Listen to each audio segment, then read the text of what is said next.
Glad you could join us. Now, in less than 24 hours, residents of some parts of 4 regions in the country will decide on what could possibly change our geography as well as the entire political structure of the nation. The repercussions of a decision to create 6 new regions would be far-reaching for all Ghanaians, as it would mean a rapid investment in the setting up of the political leadership of these areas, among others. The road to the referendum has had its share of controversy, with an 11th hour motion to suspend the process in the OT enclave in the Volta region recently brushed aside by the Electoral Commission. As we wait for residents of the areas to go to the polls, here's a look at how we got here.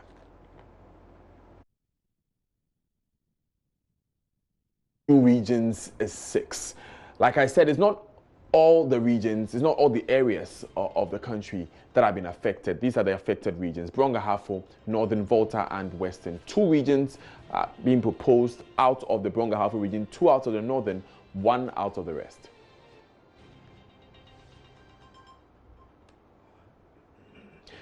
Let's take you back to 17th October 2017. President Akufo-Addo inaugurated the Commission of Inquiry, and on the 26th of June 2018, the Commission presented its report to the presidency. We'll look at exactly what the Commission set out to do and what they found. Now, these are the members of the Commission, however. Justice S.A. Brobe, who is a retired Supreme Court Justice. It had some notable persons such as Prof. K.K. Adakwa, former Vice-Chancellor of K University, Dr. Grace Bediako, former government statistician, Molvi Mohammed bin Saleh, Amir and missionary in charge at the Ahmadiyya Muslim Mission, Ghana.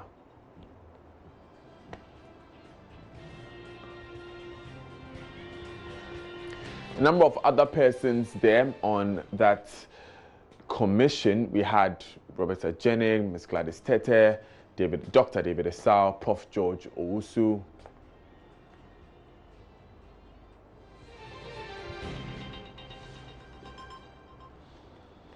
As well as Josephine Hughes and Jacob Sarr. So these are the members of the Justice Brobe Commission. They went across the country to interact with Ghanaians and first of all receive the petitions for the creation of the regions. Now, they collected both qualitative and quantitative data from the 6 petition areas. Remember, these proposed regions are being treated as petition areas. There was also secondary data from various sources, including the Constitution, books, journal articles, because of course they had to verify the information that was provided by these petitioners for the regions. There were also some counterclaims. Some people actually opposed the creation of some of these regions, and we'll find out a bit more about that. So these were the major findings.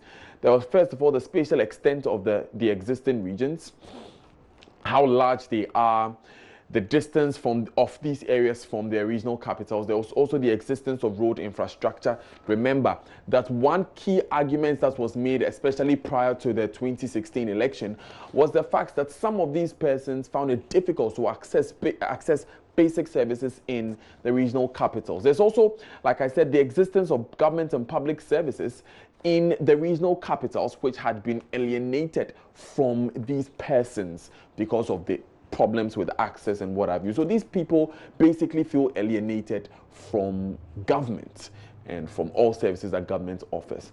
There's also the economy of the areas and the level of employment. They found that the proposed regions have failed to attract needed investment and the infrastructure required to enable them tap the regions or the sections' natural resources. There's also the issues of empowerment and participation. Ethnic, cultural, and religious issues also came into play there. Right, so at the end of the Commission's work, they recommended the referendum for the creation of the 6 new regions. Let's look at them one by one now. So what you're looking at on the map now is the Western North area. So these are the petition areas. The southernmost is the Enchi district. It goes all the way up to Asokore, Adabokrom, which borders the Ashanti region. So that's the northern part of the Western region there. Let's look at a bit more detail when we look at the names of the districts themselves. Right, so those districts you saw are named here now. Our Municipality, I mean Bia East and West, Bodi, who's Member of Parliament, Samson, and he was in support of this. Interestingly enough, Dwaboso District, who's Member of Parliament, Kwabena Minta Kando, was also in support of this, even though they are opposition MPs. Sefia Kontombra, Bibiani Anhiaso Bekwai Municipality, Isuaman District, and Sefi Wioso Municipality. Interestingly, so the Sefi Wioso Municipality is proposed to be the capital, where the capital will be. That is, if this goes to this is also one of the interesting areas in this entire debate, the Oti Enclave. The Oti Enclave is the reason for the latest motion for injunction that was laid just a couple of days ago, that I mentioned earlier, was brushed aside by the Electoral Commission. The impression was created that it's actually an injunction placed on Thursday's poll. It was not an injunction. It was a motion for injunction, which will be heard on January 7. These are the districts affected: Biakoye, Jasekan, KJB, Karachi East, Karachi West, Karachi Chumuru, Nkwanta South, Nkwanta North. Interestingly, the only seat that the NPP has in the Volta region comes from this area, in the Karachi area, with the Honorable Michael Jatto being the only Member of Parliament in this area from the NPP. There's also the Bronga-Hafo region, interesting spot here, which would have 2 new regions if the petitioners have their way. It was initially supposed to be an Ahafo and Bono region, but then for the Bono area, there was some contention that they decided to split that into 2 as well by another petition. So these are the affected districts in the Ahafo side of the region. It's in Ahafo North and South, it's Tutifi North and South, Tano North and South municipalities.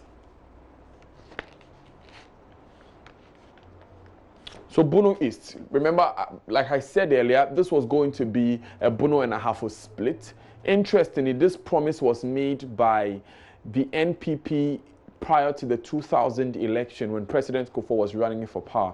It was in their manifesto that they will split these regions. It was not done at the time. The initial promise was made for the Western region in the NPP's 2016 manifesto, and the times that they were actually campaigning to be voted for. So that's the situation that we have now. So we are going to look at the Bono East districts now. We have Atebubu, Amanting Municipality, in Nkranza South and Nkranza North, Kintampo South, Kintampo being a major trading hub there, and Pru District, Pru West, the Pru area where Dr. Kwabena Donko is, and Sine East and West, Techiman Municipality and Techiman North District.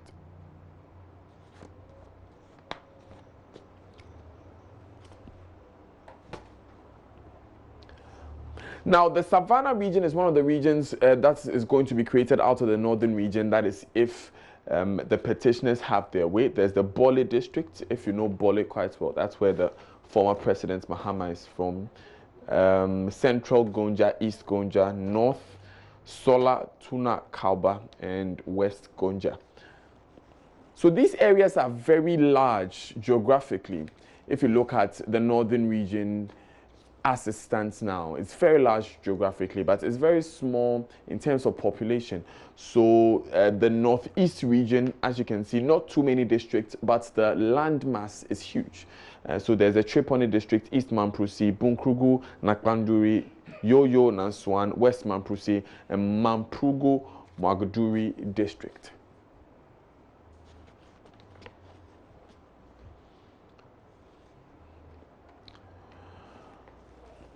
Now, this is one of the areas that was contended the most, particularly in the Oti Enclave. This first point, where the commission recommended that the referendum should be held only in areas within the boundaries of the proposed region. This became a major bone of contention, particularly in the Volta region, where they demanded a resident of the Volta region outside the Oti enclave demanded that they will be just as affected by the results of this referendum as those living within the Oti region, because then their region will be smaller. So they demanded the right to vote. It became a bone of contention that was pulled a lot by these residents. Eventually, the commission decided that the referendum should be held only in areas within the boundaries of the proposed regions. Now, this is the question that will be posed tomorrow on the ballot paper. Are you in favor of the creation of the new region? You answer yes or you answer no.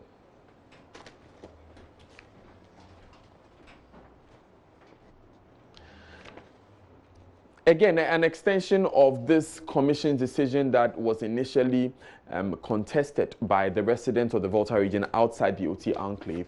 Only registered voters within the proposed regions will be eligible to participate. All of this, of course, is from the report of the Commission of Inquiry into the creation of the new regions in June 2018. As you remember, it was presented by the commission to the presidency in June 2018.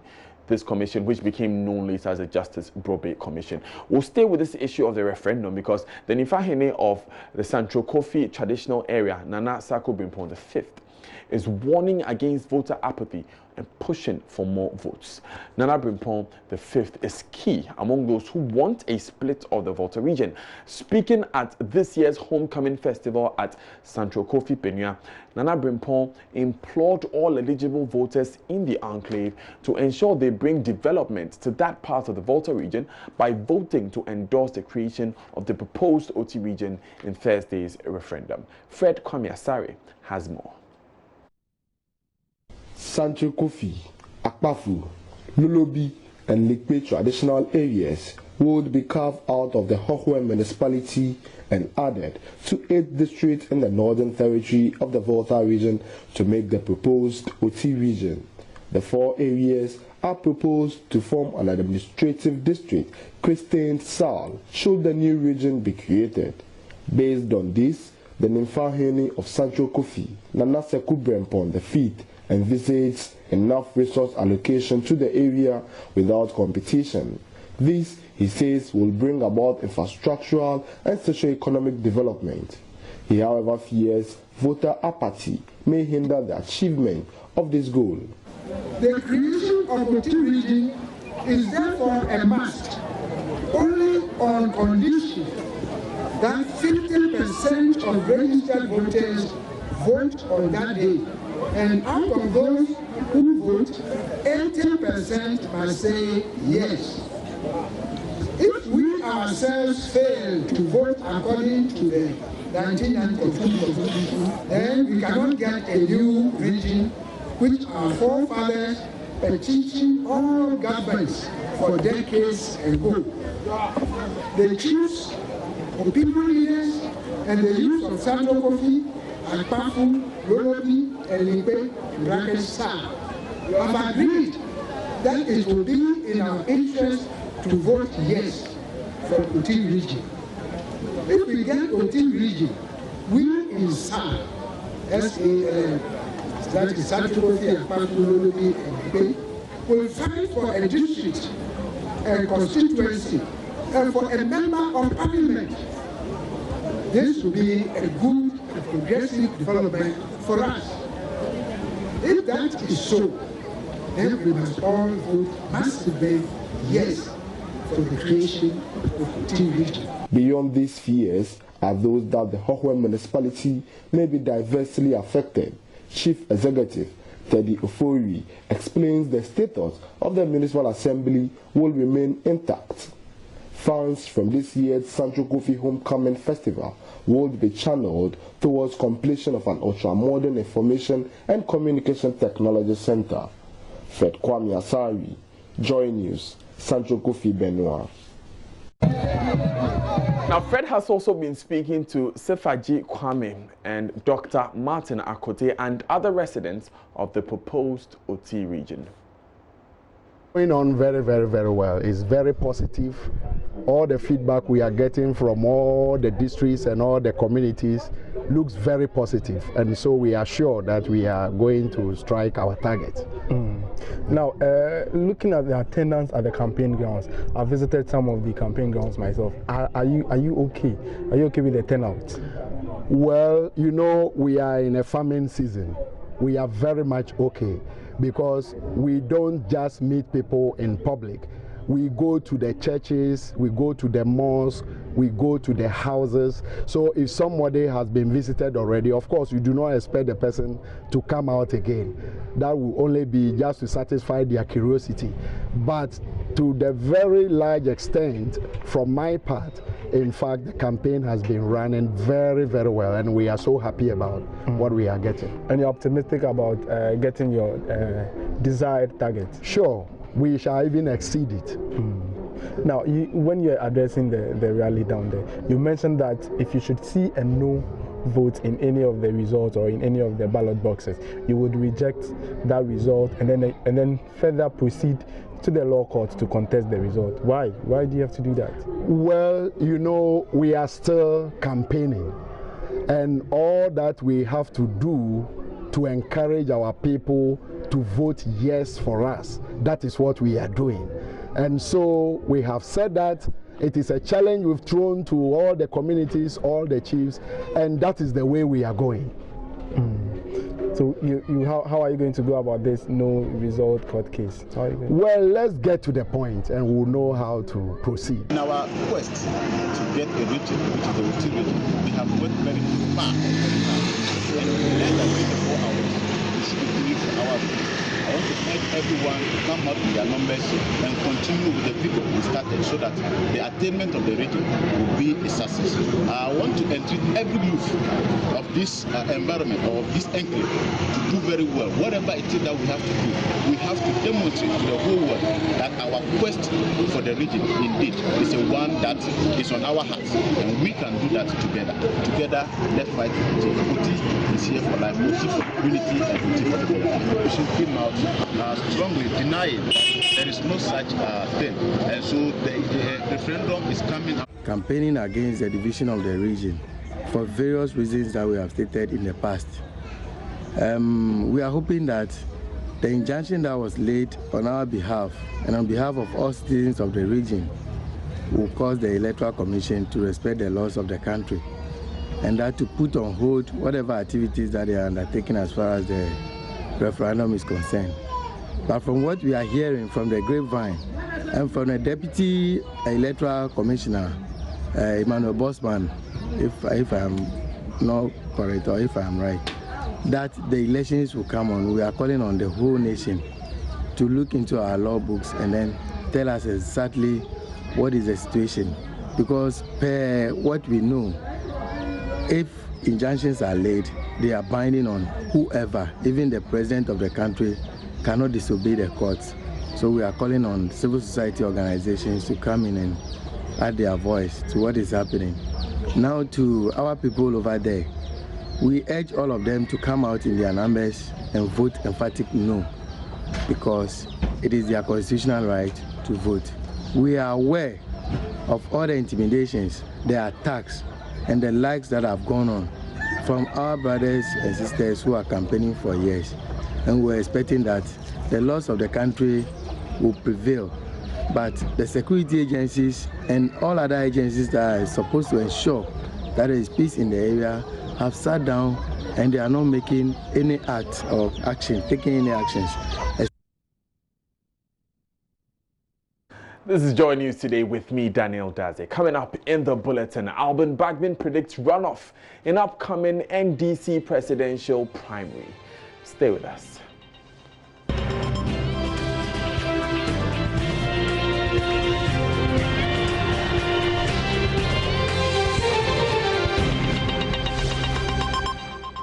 Thanks for staying with us. Now, NDC presidential hopeful Alban Bagman says those predicting former President Mahama's victory in the upcoming presidential primary for the NDC will have the shock of their lives. According to the second Deputy Speaker of Parliament, he has massive grassroots support, adding that with the right leadership, the NDC will win back power from the governing New Patriotic Party (NPP) in the 2020 elections.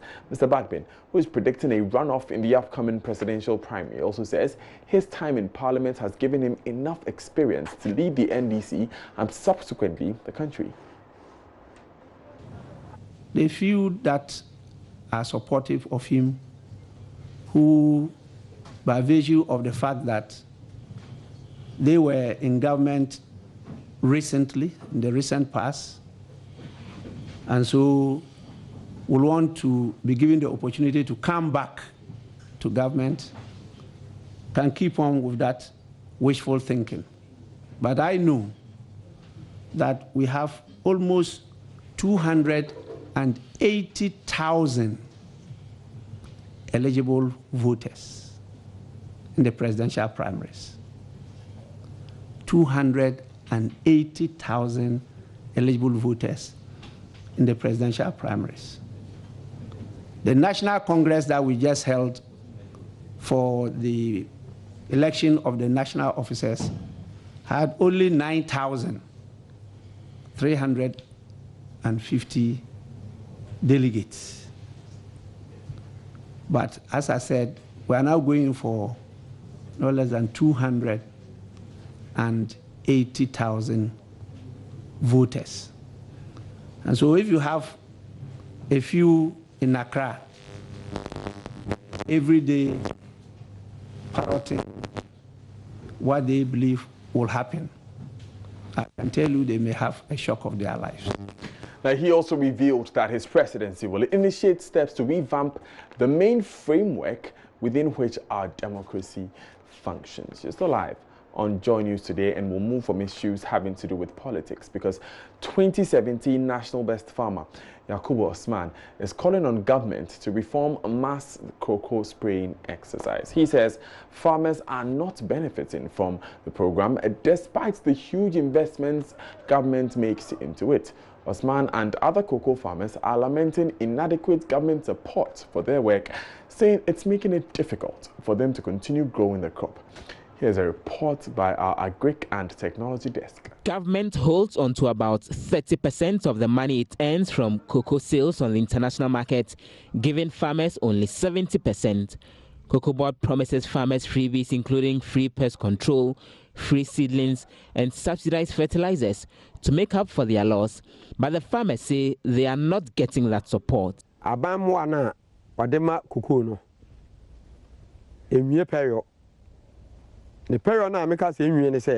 Government support for cocoa farming is not enough. Pests are attacking our fields, but there aren't enough chemicals to control them.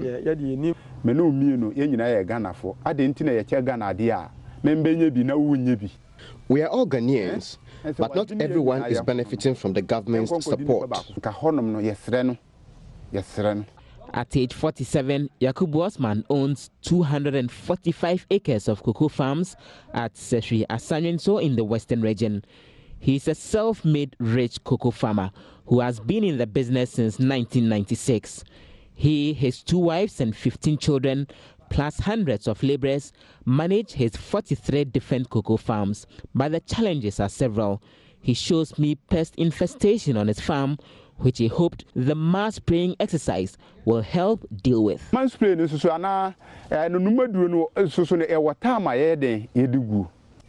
mass spraying must be timely. Sometimes the gangs come spraying, but before they get to you, it is finished. Government spends hundreds of millions on the free mass cocoa spraying exercise every year.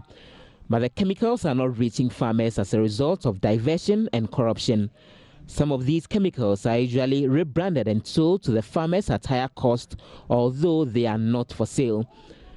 Osman wants government to root out corruption from the program so farmers can benefit.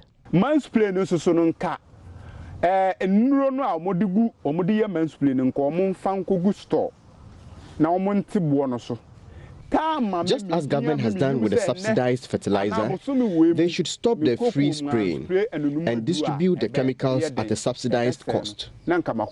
Sometimes the spraying gangs do come, but it's usually too late into the season and the trees get destroyed.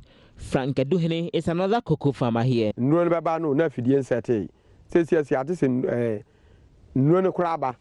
Sometimes chemicals come, but there isn't a spraying machine. Sometimes the spraying machines are there, but no fuel.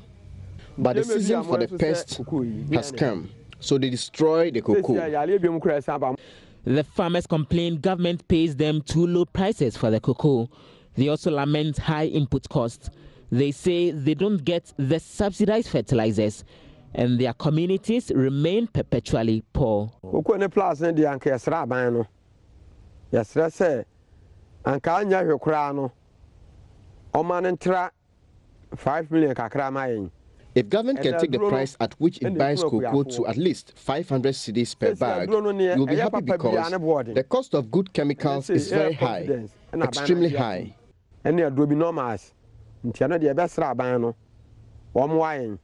Until these challenges are fixed, sustainability of the cocoa sector cannot be guaranteed. Of Parliament's Agric and Cocoa Affairs Committee, Kwabna Ohiming-Tingase, is asking farmers to bear with government on the price as nothing can be done to increase it. He assures the free mass spraying exercise is undergoing reforms.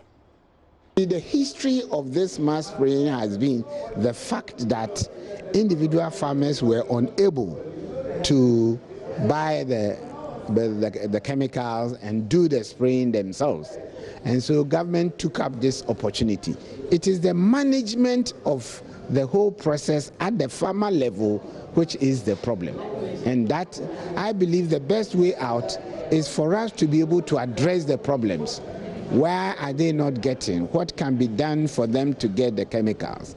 In fact, days gone by, those who were diverting the chemicals were getting full value for whatever they diverted. But currently, with the government subsidy and not full payment, it doesn't become very much attractive. But in all, excuse me to say, if we say we should give the money to them, a lot may not be able to do it as expected. They may divert the money too, which is not good for us because we want the increased production. And with this mass spraying, the hand pollination, and the other things they have done, now they are even planning to cut diseased trees and compensate the farmers for the period of gestation of the trees, which is also fantastic. So I wouldn't subscribe to that view, but I would subscribe to the view that let us correct the problems of that situation, which is not making the farmers to benefit. So then there's also the general complaint, farmers' lives are not good enough, there's a lot of underdevelopment. From what you've seen from cocoa board plants and government support generally, what can they expect from government going into 2019, cocoa farmers to be? I think from the government view and the program the government have for cocoa farmers, especially for the fact that they have not had any reduction in the prices of the cocoa they sell, even though the prices have gone down, I think the farmers should be able to make it do with what they get. It is not bad comparative terms with the countries around us. And if Cote d'Ivoire are getting about 75% of what Ghanaian cocoa farmers are getting, then we don't have cause much to complain, but to manage the meager income that comes into the system. And we should also be honest to ourselves, because the farmer who is growing the crop for all of us to benefit is suffering. How much we, the staff? It's a rippling effect, and it is stage by stage. But honestly, also speaking, I don't think the farmers are also being fair to the general public, because the bottom line of all these problems that cocoa board is facing is the fact that the price of cocoa on the international market has gone down. So if your incomes have gone down, how do you expect to live the life you had led when your incomes were very good? Still live on Joy News today. Now, Love FM, a member of the multimedia group in Kumasi, has partnered indigenous bank Fidelity Bank to reward 5 committed and regular blood donors. The award recipients have been participating in the station's life-saving exercise since its inception 20 years ago. Branch manager at the Edum post of Fidelity Bank, Emmanuel Boam, says it is part of the bank's corporate social responsibility. Prince Apia has more in this report. This is the December edition of the quarterly blood donation exercise of the multimedia group in Kumasi. It attracted hundreds of blood donors from all spheres of life. It is a collaboration between the station and the blood bank of the Konfanochi Teaching Hospital. Benjamin Ahin is the senior blood donor organizer for the blood bank. Getting to the end of the year, there are lots of road traffic accidents, and some of these victims, when they are taken to the hospital, blood has to be given to them. They don't have to wait for their relative to come and donate for them, but there should be enough blood at the blood bank such that when people are involved in any road traffic accidents and they are taken to the emergency center, blood will be made available for them. Event and Promotions Executive at Love FM, James Hermans, says the last edition is important for the listeners. And so we believe that it's an exercise that adds a lot to our brand, especially as we always preach having people being healthy and strong all the time. So we see it as very important, and we always continue to do it to save lives and give meaning to people who are in dire need of life. Meanwhile, Love FM has partnered with Fidelity Bank to reward 5 of the regular donors. Emmanuel Boam is the branch manager at the Dumpost branch of the bank. And as a bank, as part of our corporate social responsibility within the Dumpost branch, to send a message to the community that yes, these people have thought of our lives, they have thought of people to save lives. Therefore, we need to just give them that recognition. Some of the donors who received rewards were excited with the gesture. So far, I've donated 29 times. I give thanks to God. I was motivated to donate when I realized that I'm O positive and I can save more people. I've noticed for about 41 times now, and I started when I was in secondary school, Form 1, about 26 years ago. So I've been donating since then. Yeah, I've been given a hamper today, and these have made me know that people appreciate what I've done for them. Yeah. My donating and 54 times. Near Mompayema, Love from the multimedia, my friend in our say, almost Subina Pepper. I feel because you shall come for not yet Mojano. Love from Kwane FM station, Yetimico 3 times a year. The donors also had the opportunity to screen their eyes for free. Prince Apia reporting. Our Ashanti Regional Minister Simon Osei-Mensah says the fight against galamsey will be relentless as ever, despite the lifting of the ban on small-scale mining. Government placed a ban on small-scale mining for almost 2 years to save the environment and also regulate the system. Barely a week after the ban was lifted, there are concerns the development opens the floodgates for degrading the country's land forest resources. Now, Mr. Osei-Mensah, however, says galamsey remains illegal and the fight against it has just begun. He spoke as the Carol service from where Prince Apia reports.